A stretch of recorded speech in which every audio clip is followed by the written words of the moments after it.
must state that for safety, honesty and cautious reasons, the information in this video was gathered through research on the internet. I am not telling you to do anything in particular. Your choices are of your own volition. Seek medical advice for further knowledge.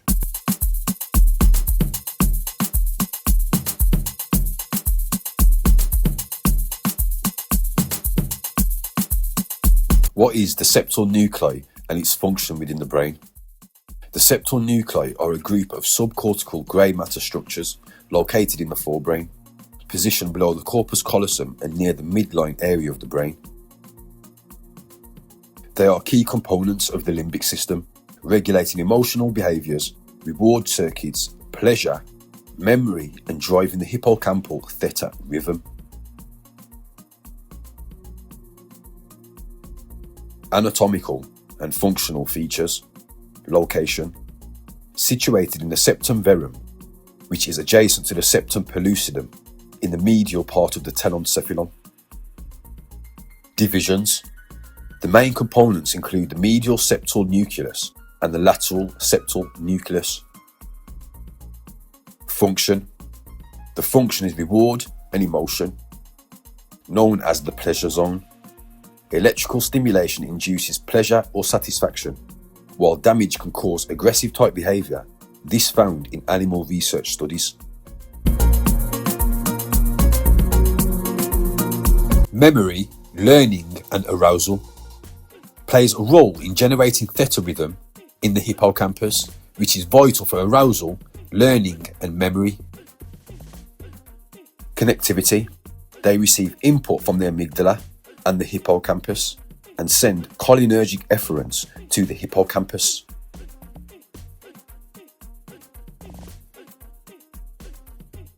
Components. The septal nuclei include the medial and lateral septal nuclei, the diagonal band of Broca, the septal fimbrial nucleus, and the nucleus of the anterior commissure. They are implicated in various functions based on their inputs and outputs in animal models, with limited clinical information available about their function within humans. Cholinergic efferent. Cholinergic efferent nerves are neurons that release acetylcholine to send signals away from the central nervous system, modulating peripheral organs and sensory systems. Key functions include inhibiting the cochlear hair cells to regulate hearing, controlling lateral line mechanosensation, and mediating the anti-inflammatory pathway via the vagus nerve. Efferent response. Efferent neurons, also called motor neurons, are the nerve fibres responsible for carrying signals from the brain to the peripheral nervous system in order to initiate an action. In other words, they are the neurons that tell your body to perform an action, such as removing your hand from a hot pan. Acetylcholine. This is a crucial neurocommunicator that enables communication between neurons, activates skeletal muscles, and regulates parasympathetic nervous system functions like lowering heartbeats and increasing secretions. It acts within the brain to modulate attention, memory, and learning. Acetylcholine is essential for voluntary movement, sleep-wake cycles, and cognitive function. What does it mean by nuclei in the brain? Explanation: nuclei. This is a plural term for nucleus. Nuclei in your nervous system are nerves or clusters of brain cells with the same job or connecting the same places. What is the difference between the septal area and the septal nuclei? The septal nuclei are essential in generating the theta rhythm of the hippocampus. The septal area, medial olfactory area, this has no relation to the sense of smell, but it is considered a pleasure zone in animals. The septal nuclei play a role in reward and reinforcement, along with the nucleus accumbens. Are septal nuclei involved in emotion? The septum nucleus is a brain structure that expresses oxytocin receptors and is involved in various functions related to social recognition, trust, and emotional bonding, as well as influencing maternal instinct and behaviours associated with anxiety and depression. Neural nuclei situated in the septal region. They have afferent and cholinergic efferent connections with a variety of forebrain and brainstem areas, including the hippocampus, the lateral hypothalamus, the tegmentum, and the amygdala. Nucleus of diagonal band, nucleus of anterior commissure, and the nucleus of stria terminalis. The septal nuclei are composed of medium-sized neurons, which are classified into medial, lateral, and posterior groups. These being dorsal septal nucleus, lateral septal nucleus, medial septal nucleus. Following on from those, we have the septal fimbrial nucleus, triangular nucleus of the septum. Right then, so we'll go over these one by one. The dorsal septal nucleus. This is nuclei lying almost directly beneath the corpus callosum, lateral to the midline. The dorsal septal nucleus is a component of the septal area located beneath the corpus callosum and in front of the lamina terminalis, acting as a crucial part of the limbic system. It is involved in mediating spatial recognition, memory, hippocampal theta rhythm regulation, and emotion, along with behavioural modulation, with significant connection to the hippocampus and the hypothalamus. Key aspects of the dorsal septal nucleus. Location. Situated in the dorsal part of the lateral septal region, it is part of the septal nuclei. Functions. Spatial memory. The dorsal part of the lateral septal nucleus is vital for spatial recognition memory, and its damage has been shown to impair behavioural performance in rodents. Hippocampal regulation. It helps regulate hippocampal theta rhythms and interacts with the hippocampus to mediate exploration and locomotion. Connections. It receives heavy input from the ipsilateral fimbria and projects to areas such as the lateral preoptic area, lateral hypothalamus, periventricular hypothalamus, and midline thalamus. I'll say that first word again. Ipsilateral fimbria. It's a bit of a tongue twister, that one. Ipsilateral fimbria. Role in behavioural studies. Research indicates that lesions to this region can affect spatial organisation, with some studies showing increased defensiveness, while others highlight its role in spatial learning. The lateral septal nucleus, or the LSN, is a major component of the limbic system, situated in the ventral forebrain, medial to the lateral ventricles, that functions as a critical node for social behaviour, emotional processing, and reward.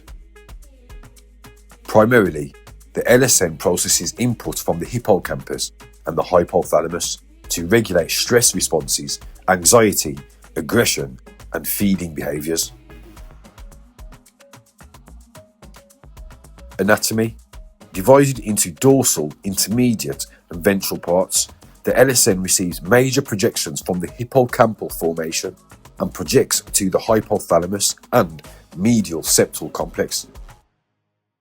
It acts as a bridge between the forebrain and the brainstem, modulating social memory, anxiety, threat avoidance, and reward seeking. What is the function of the septal nucleus? In experimental studies, the septal nuclei appear to play a role in emotional behaviours, arousal, aggression, modulation of autonomic functions, and attention and memory functions also. Explanation: the septal nucleus. The septal nucleus, or SF, is a small, distinct group of neurons located within the septal region of the forebrain, positioned between the dorsal septal nuclei and the corpus callosum. It is often found within the myelinated bundles of the precommissurial fornix, playing a role in connecting the limbic system, particularly with the hippocampus.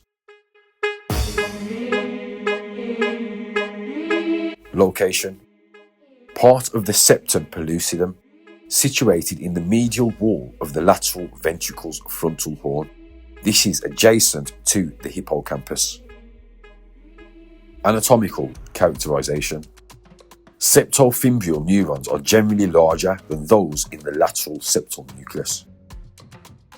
Function and connections: along with other septal nuclei, it is involved in reward, reinforcement, and emotional behaviour.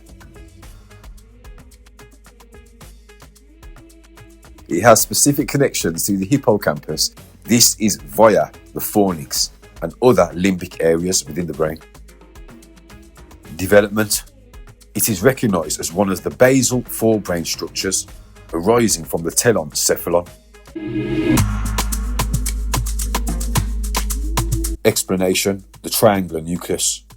This is a small group of cells that sit anterior to the subcortical organ. The triangular septal nucleus, or TS, is a small, distinct brain structure within the septum of the limbic system, located anterior to the subcortical organ. It plays a key role in mediating emotions like fear and anxiety by sending significant projections, often utilising ATP as a fast neurocommunicator to the medial habenula. Moving on to the key aspects of the triangular septal nucleus, we'll start with location. So it's situated in the posterior septal region of the telencephalon. Function: involved in limbic system functions, specifically fear and anxiety, acting as an intermediary between hippocampal output and the habenula. Neurochemistry: contains a mix of calretinin and calretinin negative neurons. It acts as a major source of ATP release in the animal research testing. Quick explanation: calretinin. Calretinin is a 29 kDa calcium binding protein involved in calcium signaling. It acts as a major immunohistochemical marker in pathology. Biological role: neuronal expression. Abundantly expressed in neurons where it is believed to act as a buffer in calcium-dependent functions. Calcium buffer: it acts and functions as a slow onset buffer. Right, so after that couple page detour, we're at connections, talking about the key aspects of the triangular septal nucleus. So it receives input from the hippocampal formation and projects to the medial habenula nucleus, and also the interpeduncular nuclear complex also. Moving on to the next one now, this is the medial septal nucleus. Explanation: the medial septal nucleus. This is the nuclei which sits medial to the dorsal and lateral septal nuclei. The medial septal nucleus is a key basal forebrain structure that acts as a primary pacemaker for hippocampal theta rhythms, these being 4 to 12 Hz, essential for memory, learning, and spatial navigation.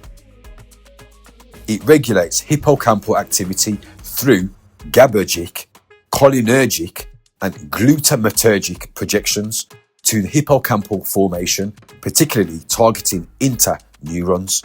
I'll say those three words again. We started with GABAergic, cholinergic, and glutamatergic projections. Medial septum versus lateral septum. While the medial septum mainly acts as a pacemaker for the theta rhythm propagation in the hippocampus, the lateral septum processes descending hippocampal information to mediate behavioural responses. Which organ is 60% fat? That would be the brain.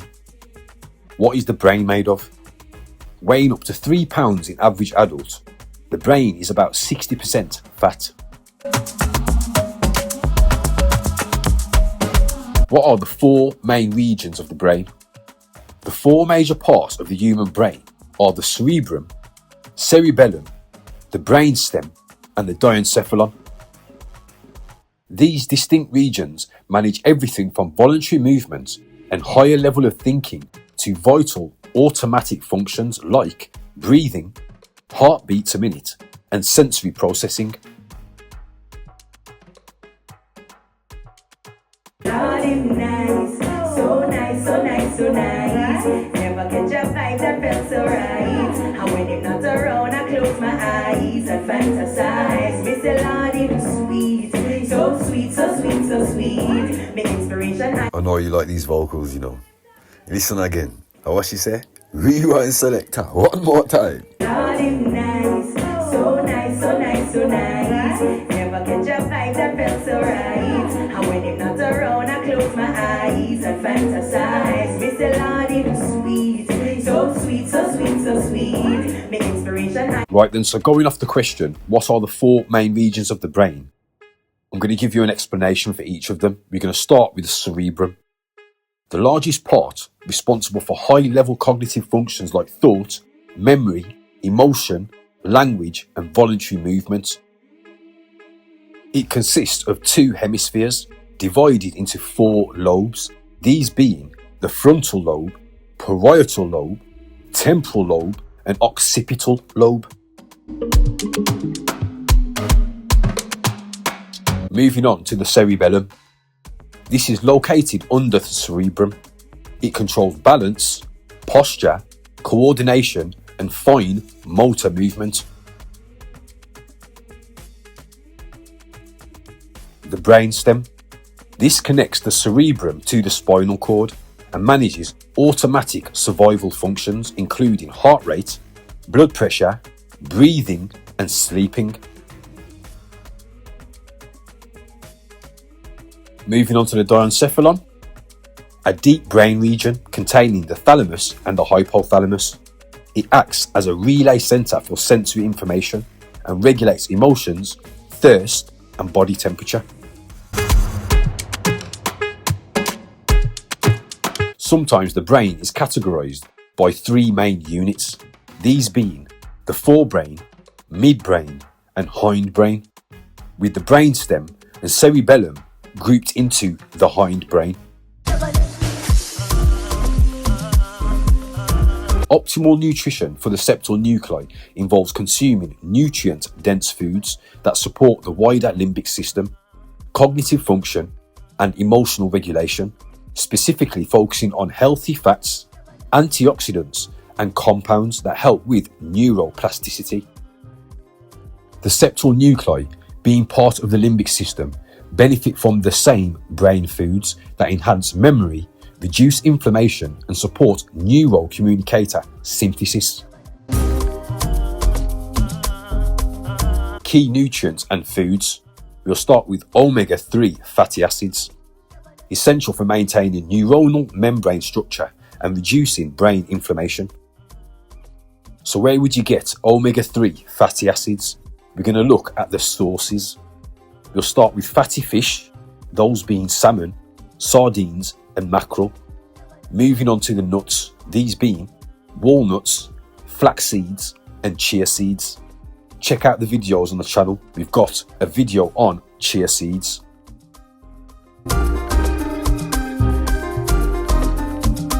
Antioxidants and polyphenols. These protect brain cells from oxidative stress and also increase blood flow. Where And which type of foods are we going to find these in? So we're going to look at the sources. We've got blueberries, blackberries, dark chocolate, green tea, and turmeric. Moving on to B vitamins, these being B6, B12, and folate. Crucial for energy production, neurocommunicator synthesis, and lowering homocysteine levels. Sources for B vitamins: leafy greens, being spinach and kale, eggs, beans, legumes, and fortified cereals. Choline. This supports memory and communication between brain cells. Where would you find choline? We'll check out the sources. So this is going to be egg yolks, this being a top source, soybeans, chicken, and turkey. Moving on to magnesium. This supports neuronal health and may help reduce anxiety. For magnesium, you're going to be looking at a variety of different nuts, leafy greens, legumes, and dark chocolate. Those will be your sources for magnesium. Right, so in that list that we've just gone over, there was a word, and that was homocysteine. I'm going to give you a quick explanation now. This is an amino acid which occurs in the body as an intermediate in the metabolism of methionine and cysteine. What are the signs of high homocysteine levels? High homocysteine levels, otherwise known as hyperhomocystemia, often causes no signs or signals, but when associated with vitamin B deficiencies, signs include fatigue, dizziness, numbness, or tingling in limbs, mouth sores, and also pale skin. I'll say that word again: hyperhomocystemia. Check out that for a word. Severe chronic elevation can cause serious vascular damage, such as blood clots. This is thrombosis. Also deep vein thrombosis, or increased risk of heart deterioration and also the stroke. Common signs and signals and also associated conditions. We'll start with neurological and vascular. This being tingling in the hands, arms, feet or legs, often due to associated B12 deficiency. Also dizziness and cognitive decline or confusion. There'll be vascular damage. You'll be seeing increased risk of blood clots. This is venous thrombosis. Also the stroke and potential pulmonary embolism. What is a pulmonary embolism? A pulmonary embolism is when one of the arteries in the lungs gets blocked by a blood clot. In most possible situations, the clot travels from the leg or another part of the body. This is called deep vein thrombosis and blocks the flow of blood to the lung, making it life-threatening. Right, so back onto the list. Common signs and signals and associated conditions. Now we're on physical weakness. This being general fatigue, muscle weakness, and pale or yellow skin. Inflammatory and oral signs. These being mouth sores or tongue swelling. Other related situations. Elevated levels are linked to dementia or Alzheimer's, anxiety, osteoporosis, and reoccurring miscarriages in pregnancy. Recommended dietary patterns. Adhering to specific diets can provide comprehensive support for the brain's emotional and memory centres. Mediterranean diet, rich in olive oil, fish, vegetables, fruits and nuts. This diet is highly recommended for reducing cognitive decline and supporting brain function. Moving on to a mind diet. This will be a combination of the Mediterranean and DASH diets. It specifically emphasises berries and green leafy vegetables to slow brain ageing. Next on this list is foods to limit, these being refined sugars and high fructose corn syrup.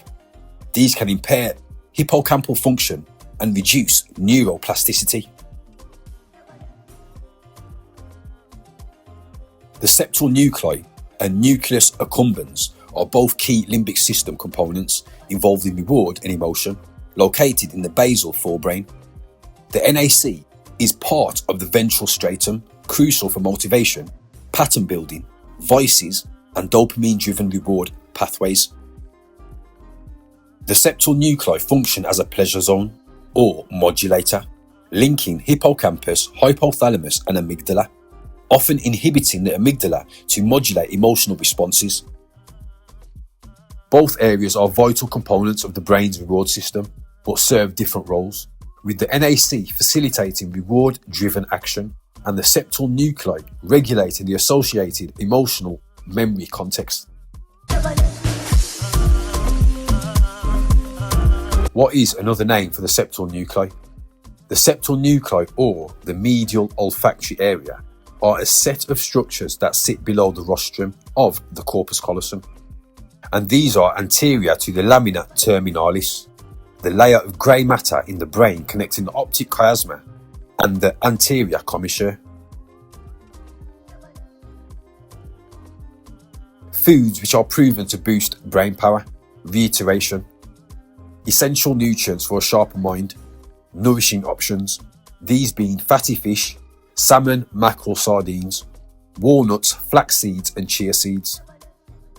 Also berries, these being blueberries, strawberries, blackberries, also dark chocolate and green tea. Leafy greens, eggs, legumes and fortified cereals. I like to throw in a reiteration every now and again, bit of a reminder for you. Let's not forget water. You need to stay hydrated. Hydration is essential, as dehydration is a common cause of poor concentration. 5 toxic foods that destroy the memory.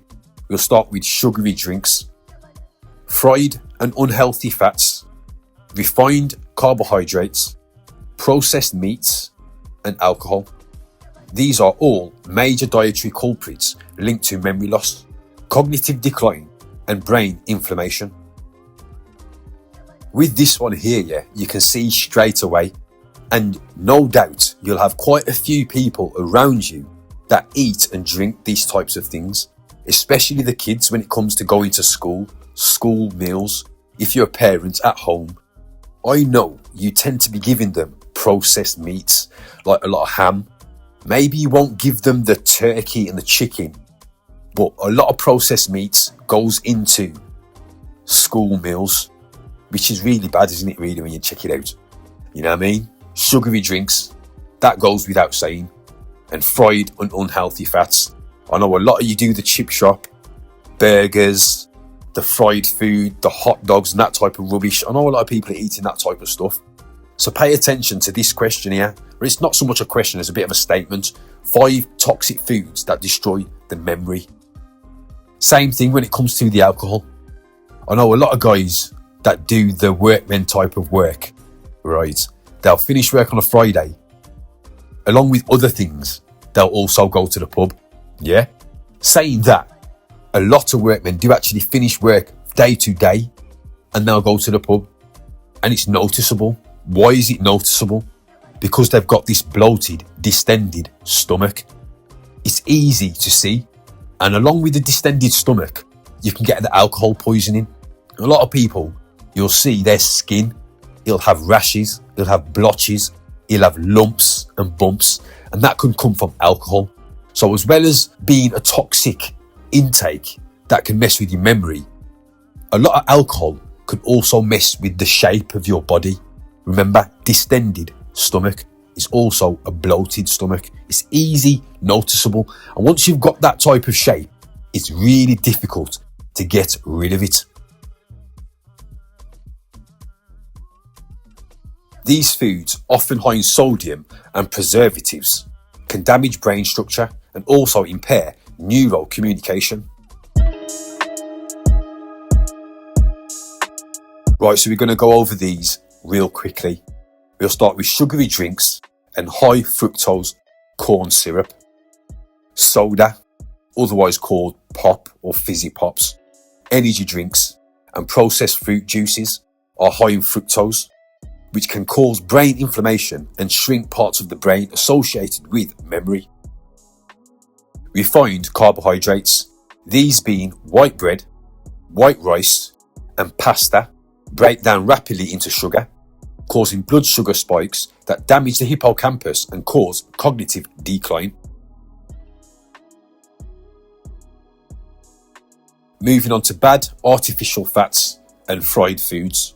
Foods high in artificial fats like fries, donuts and processed snacks increase inflammation, impair memory and also reduce brain volume. It's funny that, isn't it? Eating donuts can actually turn you into a donut. Stop eating donuts. You might become a donut. Now, some of you have got an excuse. Eat donut.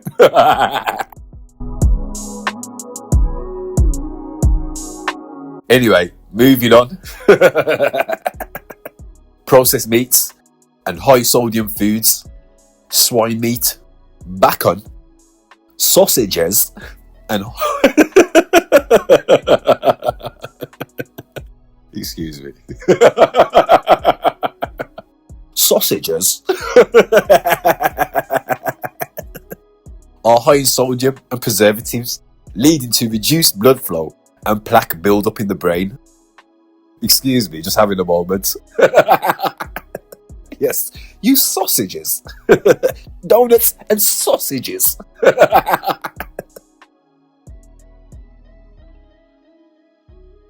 Next up, we have the alcohol.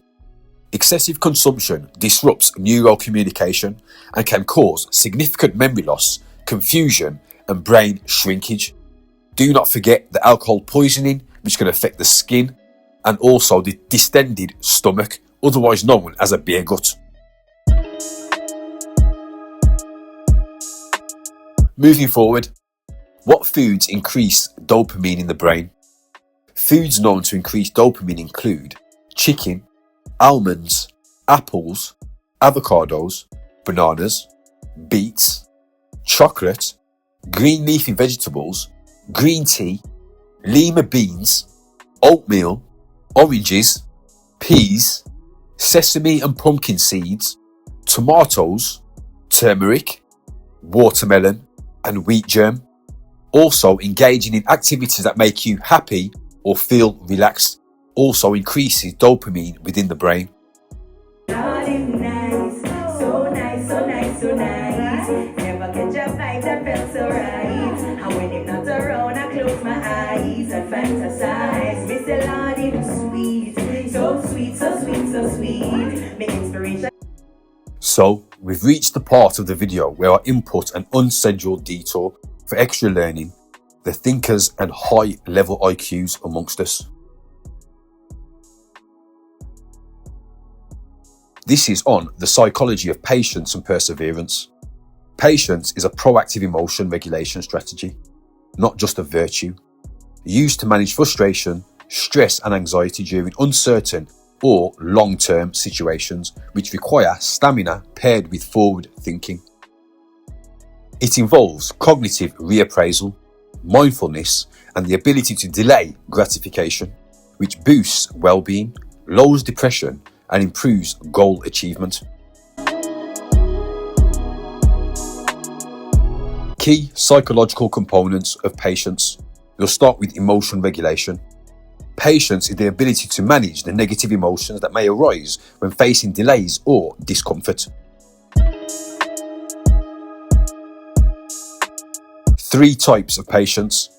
Researchers define 3 main types, these being daily hassles, as in, you could be sat in traffic, life routine and situations, meaning daily patterns or illness, and interpersonal situations, meaning difficult people, these could be at work, These could be at a shopping centre, just difficult people in general. Cognitive reappraisal. Individuals tend to reframe a frustrating situation, for example, waiting for something, into a positive or neutral opportunity, such as a moment for reflection or rest. Some people, i.e. being myself, will change strategies to try and fill that gap where you're waiting for something to slip into motion, or you're waiting for a fuse to be lit. There's various different ways you can deal with it, but what I try to do is change strategy, go a different direction for a while, call it a detour, before I get back onto the desired path. Goal persistence. Patience acts as a buffer between current situations and future goals, helping individuals stay committed to long-term gains despite short-term setbacks. So why is patience so difficult? Dopamine and anticipation. Waiting triggers dopamine, which can make long, uncertain delays feel physically and mentally uncomfortable, especially if the reward is uncertain. Cultural urgency. Modern society often prizes speed, efficiency, and multitasking, but yet these days they're framing waiting as a failure rather than a natural part of life. It's funny that, modern society often prizes speed. So, when I'm flying on my channel, why is it I'm getting whispers? You need to slow down. You should be doing one video a week. All he needs to do is slow down. All he needs to do is keep a pattern, slow down, do one video a week, and he'll be all right. So where does this come into it? Modern society often prizes speed. Because at one point, I'm flying. I've only slowed down right now because of what's coming through the airways. Listen, right, yeah? Certain things that I'm researching and I'm putting in these videos, every now and again, you'll hear me say something where I don't agree with it. Modern society prizes speed. I don't really agree with that one there, because I've got speed, and all the speed is doing, according to people, is slowing me down. So I've slowed down and wait for the outcome of me slowing down. They said once a week, post once a week, keep a pattern. So that's what I'm doing. So let's see the outcome. Because if the outcome don't change within the next couple of months, I'm going back to my normal pace. What I think they mean is slow down because they can't keep up, or the computer can't keep up, the algorithm can't keep up. Because me moving as quick as I was, for me, that's a normal pace. I'm not struggling to go that quick. It's efficient. The videos are proper. I'm not making any mistakes. That pace I was going at is a normal pace for me. You want me to slow down. Why? Because you can't keep up. Okay.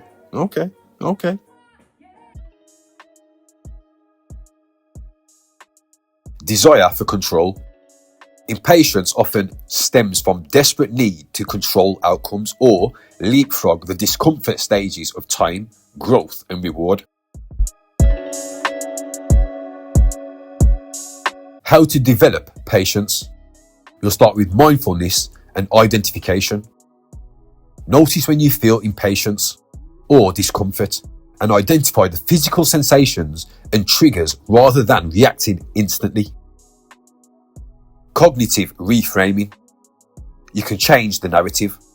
Instead of thinking, this is wasting my time, think, I can use this time to catch up on my thoughts or anything else which needs doing for the goal. That's what I mean. You can change strategy. You can go a different direction, either to test out that direction or as a detour before you restart the path that you're on. Gratitude practice. Research shows that practicing gratitude helps reduce the focus on what is lacking in the present moment, increasing patience. Build tolerance.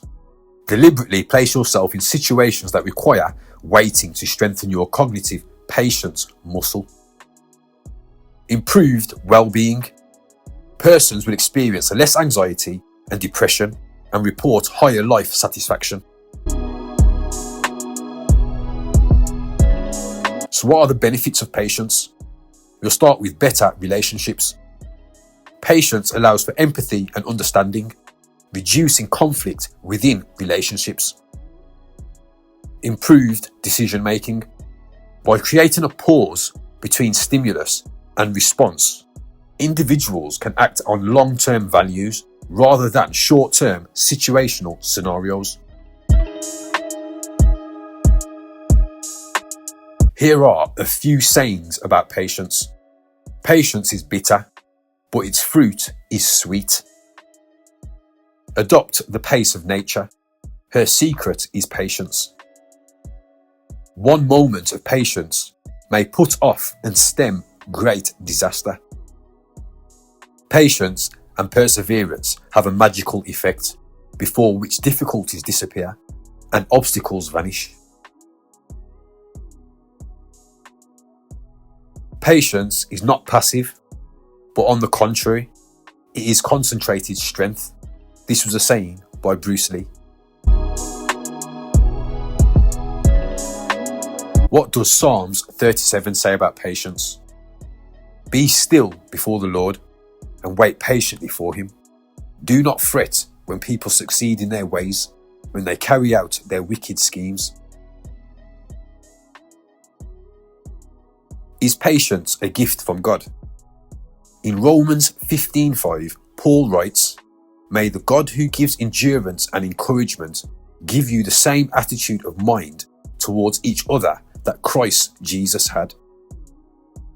This verse underscores that patience is not merely a human effort, but a gift from God. Now, just to round up, top off and finish this piece on the psychology of patience and perseverance, remember this: the enemy goes after your discipline because it's the door to your destiny. Most people do not lose or fail because they don't have the talent. They fail at their goals because the discipline slowly fades and disappears. The enemy rarely targets your goals directly. He goes after the patterns, routines, positive behaviours that would take you there. Here's an example of a few things the enemy might go after. You might miss the workout. You may skip the prayer session, or delay the work planned for that day. If you repeat this enough times, the momentum disappears. You having discipline is a problem to anything or anyone that wants you stuck, because discipline creates consistency, and it is consistency the enemy hates, unless it's the kind of consistency which goes against God's word. Consistency quietly builds power. Small daily actions become massive results over time.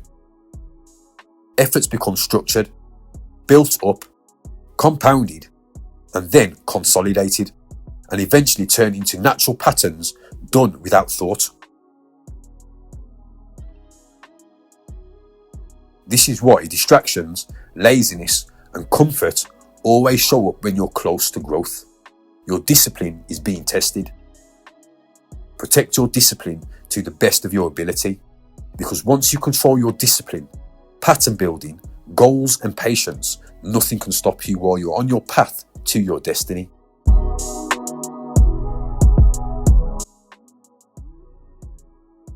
So, in summary for this video, we'll go over the main points for the septal nuclei. This should freshen up the memory of past segments throughout the video. They will give you a good understanding of these components within the brain's limbic system, so you know what to look for with signs and signals.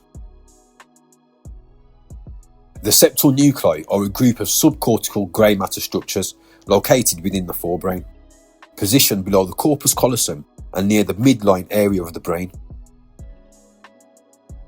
They are key components of the limbic system, regulating emotional behaviours, reward circuits, pleasure, memory, and driving the hippocampal theta rhythm.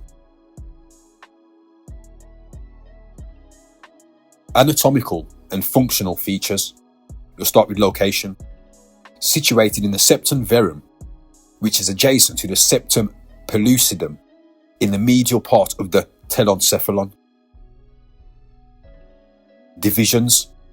The main components include the medial septal nucleus and the lateral septal nucleus. Function. Reward and emotion, known as a pleasure zone. Electrical stimulation induces pleasure and satisfaction, while damage can cause aggressive type behaviour. This is found in animal research studies.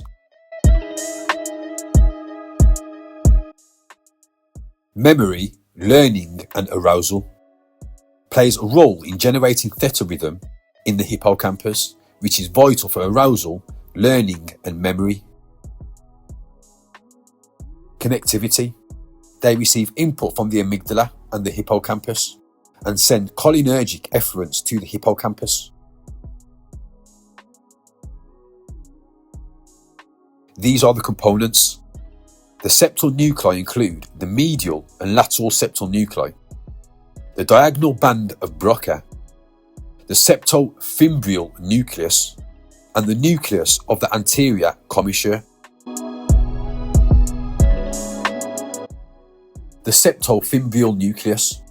It is often found within the myelinated bundles of the precommissural fornix, playing a role in connecting the limbic system, particularly with the hippocampus. Location. It is part of the septum pellucidum, situated in the medial wall of the lateral ventricle's frontal horn, adjacent to the hippocampus. Which organ is 60% fat? That organ would be the brain. What is the brain made of? Weighing up to 3 pounds in the average adult, the brain is made up of 60% fat.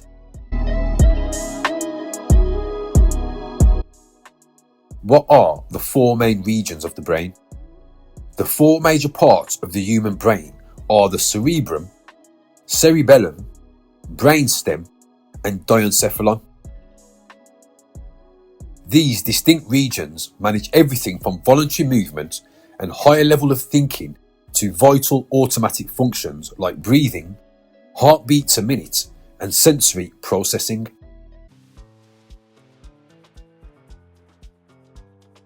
The cerebrum. This is the largest part, responsible for high-level cognitive functions like thought, memory, emotion, language, and voluntary movement. It consists of 2 hemispheres divided into 4 lobes.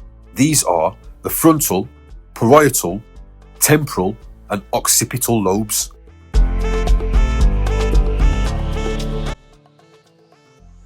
Cerebellum. Located under the cerebrum, it controls balance, posture, coordination, and fine motor movement. The brainstem. This connects the cerebrum to the spinal cord and manages automatic survival functions, including heart rate, blood pressure, breathing, and also sleeping. Diencephalon. A deep brain region containing the thalamus and hypothalamus. It acts as a relay centre for sensory information and regulates emotions, thirst, and body temperature. Sometimes the brain is categorised by 3 main units, these being the forebrain, midbrain, and hindbrain, with the brainstem and cerebellum grouped into the hindbrain. Optimal nutrition for the septal nuclei involves consuming nutrient-dense foods that support the wider limbic system, cognitive function, and emotional regulation, specifically focusing on healthy fats, antioxidants, and compounds that help with neuroplasticity. The septal nuclei, being part of the limbic system, benefit from the same brain foods that enhance memory, reduce inflammation, and support neurocommunicator synthesis. Key nutrients and foods. Omega-3 fatty acids, essential for maintaining neuronal membrane structure and reducing brain inflammation. What are the sources of these omega-3 fatty acids? Fatty fish, salmon, sardines, mackerel, also walnuts, flax seeds and chia seeds. The septal nuclei and nucleus accumbens are both key limbic system components involved in reward and emotion, located in the basal forebrain. The NAC, being the nucleus accumbens, is part of the ventral stratum, crucial for motivation, pattern building, vices, and dopamine-driven reward pathways. The septal nuclei function as a pleasure zone or modulator, linking hippocampus, hypothalamus, and amygdala, often inhibiting the amygdala to modulate emotional responses. Both areas are vital components of the brain's reward system, but serve different roles, with the NAC, nucleus accumbens, facilitating reward-driven action and the septal nuclei regulating the associated emotional and memory context.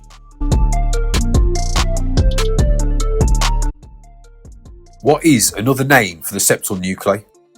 The septal nuclei, or the medial olfactory area, are a set of structures that sit below the rostrum of the corpus callosum and are anterior to the lamina terminalis, the layer of grey matter in the brain connecting the optic chiasma and the anterior commissure. Now you know and understand how the septal nuclei plays a crucial role in brain function. It's vital that you take care of this area of the brain, which sits alongside a few other parts making up the limbic system. Stay alert, be aware, stay sharp, happy navigation, good luck.